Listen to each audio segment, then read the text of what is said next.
Hello and welcome 10th class. हम chapter कर रहे थे 9th एक्सरसाइज 9.1। 7 क्वेश्चन हम सोल्व कर चुके थे। क्वेश्चन नंबर 8 देखें। एक पेडेस्टल की शिखर पर 1.6 मीटर ऊंची मूर्ति लगी है। भूमि के एक बिंदु से मूर्ति के शिखर का उन्नयन कोण 60 डिग्री है और उसी बिंदु से पेडेस्टल के शिखर का उन्नयन कोण 45 डिग्री 45 डिग्री का एंगल है आपका। पेडेस्टल की ऊंचाई ज्ञात करें। इंग्लिश मीडियम स्टूडेंट अपनी एनसीईआरटी बुक में क्वेश्चन नंबर 8 अच्छे से स्टेटमेंट समझेंगे। फर्स्ट आपका पॉइंट मेंशन है कि एक पेडेस्टल के शिखर पर 1.6 मीटर ऊंची मूर्ति लगी है। क्लास पेडेस्टल वो पार्ट होता है जो मूर्ति रखने से पहले जो ऊपर का पोर्शन तैयार किया जाता है उसको पेडेस्टल बोलते हैं। और उसी बिंदु से कह रहा है कि पेडेस्टल के शिखर पर एक 1.6 मीटर ऊंची मूर्ति लगी है। भूमि के एक बिंदु से मूर्ति के शिखर का उन्नयन कोण जो आपकी स्टेचू है उसके टॉप का जो एंगल है वो 60 डिग्री है और उसी बिंदु से पेडेस्टल के शिखर का उन्नयन कोण 45 डिग्री है, 45 डिग्री है। दोनों के दोनों आपके एंगल ऑफ एलिवेशन है, मतलब नीचे से ऊपर की तरफ एंगल बन रहे हैं जिसको हिंदी में उन्नयन कोण बोलते हैं। पेडेस्टल की ऊंचाई ज्ञात करें। आपको पेडेस्टल की हाइट फाइंड करना है। तो जैसे ही आप स्टेटमेंट से डायग्राम बनाएंगे तो ये आप लोगों की स्टेचू है, ये आपका पेडेस्टल है। पेडेस्टल के ऊपर 1.6 मीटर ऊंचा स्टेचू है आपका। ये जमीन के ऊपर कोई पॉइंट है। एक बार जो आपका पेडेस्टल है उसके टॉप तक एंगल है आपका 45 डिग्री और उसी पॉइंट से एक बार आपका जो स्टेचू है उसके टॉप का जो एंगल है वो है 60 डिग्री। क्लियर? तो सबसे पहले हम लेंगे इन ट्राइंगल ABC। सबसे पहले ट्राइंगल है आपके पास ABC। कौन सी ट्राइंगल है? ABC। तो ABC ट्राइंगल में एक आपके पास परपेंडिकुलर है, एक आपके पास बेस है, एक आपको एंगल मेंशन दिया है 45 डिग्री का है। तो सबसे पहले इन ट्राइंगल ABC त्रिभुज ABC में हिंदी मीडियम बच्चे लंब बटे आधार जिसको इंग्लिश में परपेंडिकुलर बाय बेस बोलते हैं। और जब परपेंडिकुलर बाय बेस होगा या लंब बटे आधार होगा तो आपका जो एंगल होता है थीटा जो होता है वो आपका tan थीटा होगा। परपेंडिकुलर आपका h है और बेस आपका x है। आपने लिखा h बाय में x is equal to tan 45 डिग्री, tan 45 प्लस tan 45 की वैल्यू 1 होती है। तो h बाय x is equal to 1। Cross multiply करेंगे आर पार गुणा h इंटू में 1 तो h, x इंटू 1 करेंगे तो x, यानी कि h is equal to x है आपका। तो आगे के पार्ट में अगर h की जरूरत पड़े तो आप x पुट कर सकते हैं और x की जगह वैल्यू इंटरचेंज करें या वैल्यू बदलें या x की जगह कोई वैल्यू पुट करें आप तो h रख सकते हैं। क्लियर? अब है आपके पास क्लास ट्राइंगल ABD।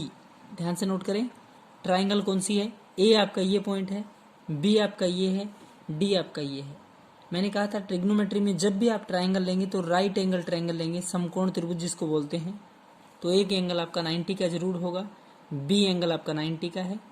तो ABD इन ट्राइंगल ABD या त्रिभुज ABD में लंब बटे आधार, क्लास लंब बटे आधार या परपेंडिकुलर बाय बेस आपका tan थीटा होता है। अगर बात करें परपेंडिकुलर की तो परपेंडिकुलर के दो टुकड़े हैं। एक आपके स्टेचू की हाइट दे रखी है 1.6 मीटर और एक आपका पेडेस्टल है जिसको हम h मान के चल रहे हैं। तो h प्लस में 1.6 स्टेचू की हाइट है, h आपका पेडेस्टल है। तो पूरा परपेंडिकुलर को हम कैसे डिफाइन करेंगे? h plus 1/6 h plus 1.6 divide bye कितना है x इज इक्वल टू 10 कितना डिग्री है थीटा आपका 60 डिग्री 60 डिग्री। h plus 1.6 divide by x is equal to है tan 60 की वैल्यू √3 होता है, √3 डिवाइड बाय में 1। क्लियर है?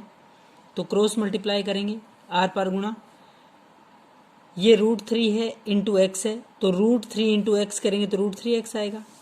h प्लस 1.6 है, इसकी 1 से करेंगे तो h प्लस 1.6, h प्लस 1.6 है क्लास। ये √3x था, ऊपर जो फर्स्ट पॉइंट में वैल्यू निकली थी h की जगह x या h की जगह x की जगह h पुट कर सकते हैं। इस x की जगह हमने h रखा। अगला स्टेप ध्यान से देखें, ये h है, h h एक तरफ करेंगे, इधर प्लस का h है तो इधर आके माइनस का h। 1.6 is equal to under the root of 3h minus h। Class h h दोनों में कॉमन है, h आपका बाहर है, अगर h आपने कॉमन लिया तो अंदर बचेगा under root 3 minus 1 is equal to 1.6 है आपका।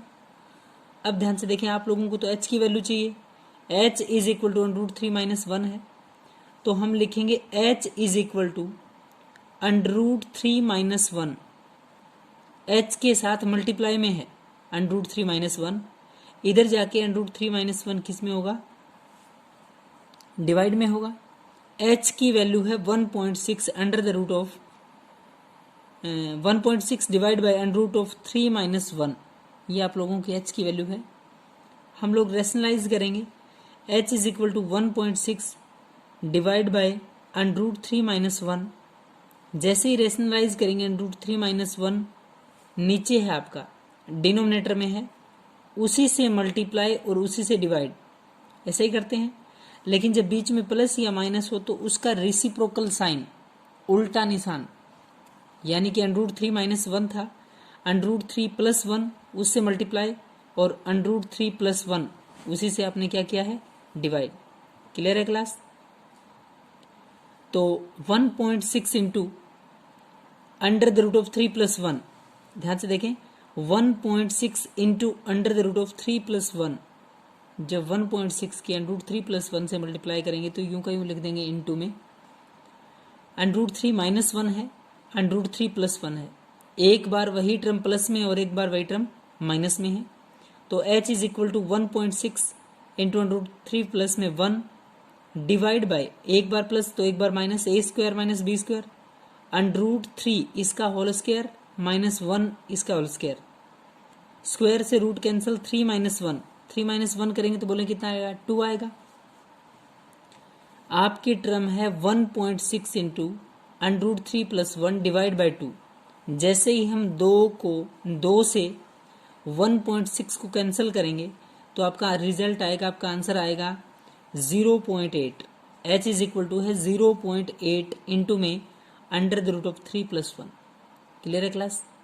तो आप लोग इस क्वेश्चन को बहुत अच्छे से समझ के दो छोटे छोटे पार्ट्स में, पहले आप ट्रायंगल ABC लेंगे, वहाँ से h x के बराबर आएगा, फिर ट्रायंगल ABD लेंगे, जैसे ही ABD लेंगे तो यहाँ आएगा आपका h plus 1.6 is equal to under root 3x, x की जगह h पुट करेंगे, फिर जैसे ही आगे कैलकुलेशन करेंगे रेशनलाइज करके तो h की वैल्यू आएगी आपकी 0.8 into under the root of 3 plus 1। Clear है क्लास? नेक्स्ट क्वेश्चन देखें।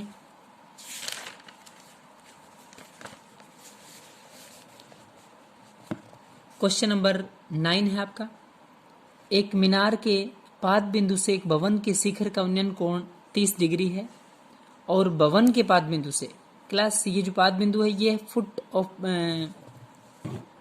ऑफ है, एक बार आपका मीनार दिया है और एक बार आपका भवन दिया है, यानी कि एक बार तो हम क्या लेंगे, बिल्डिंग यूज करेंगे।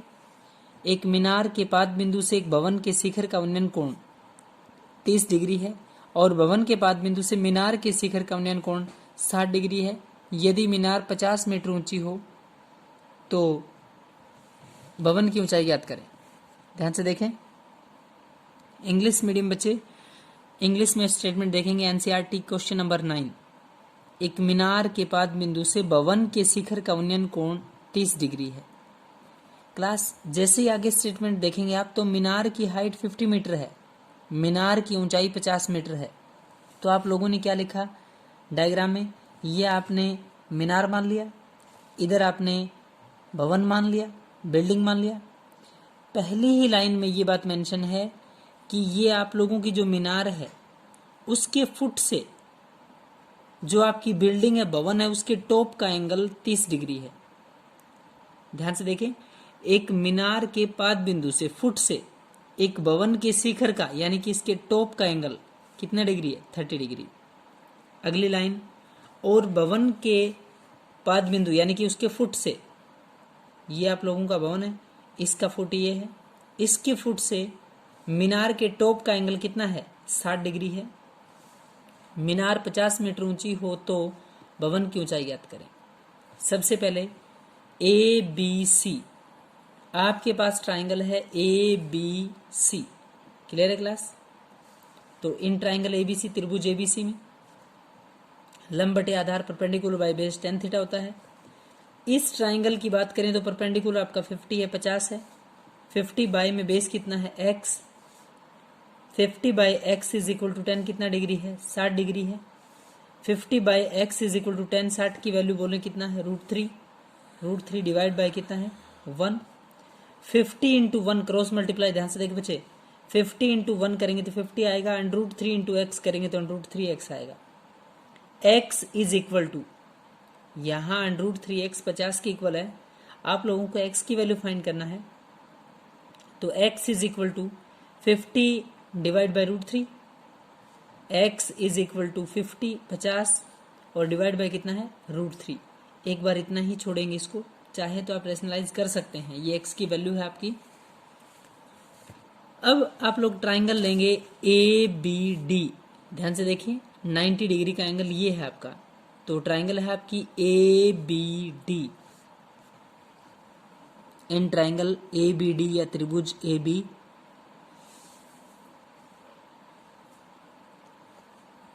ट्राइंगल है आप लोगों की ए बी डी, त्रिभुज ए बी डी में परपेंडिकुलर बाय बेस आपका tan थीटा होता है।